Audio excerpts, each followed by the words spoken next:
This is a lot of the heavy lifting. I think when people really think about a sales rep firm, what do they do? This is where buyer meetings happen, presentations happen, but we want to do it in an order that makes sense. It's not just about getting the buyer meeting. So as we break down this phase, the very first part is building presentations. Presentations should contain information that is very specific to your item, but also very specific to the retailer you're talking to. Retailers have different ways of going about business, so you shouldn't be talking to each retailer the exact same. Portions of it will be, but some of it really should be broken down in a way that the retailer is going to accept. And another part of this is not just about showcasing what your item does from a performance. It's also talking about what that item, what your company, what you bring to that retailer. So this conversation is very important.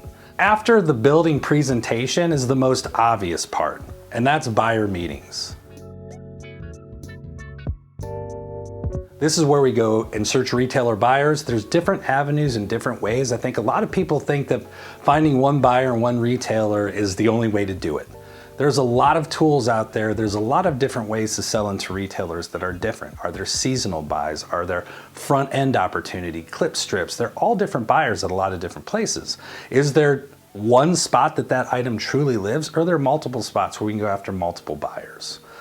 From there, it's really about taking that presentation, taking it to the buyer, and of course, presenting. The next phase is, of course, item setup and vendor setup.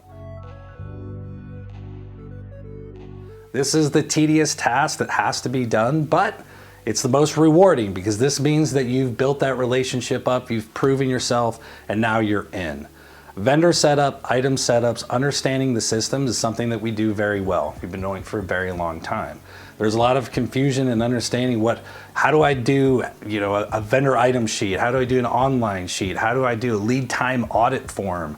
All the different forms to make sure that you don't miss any of those steps, because when that button clicks and that first PO comes, having everything in place will be absolute paramount to the success of your item.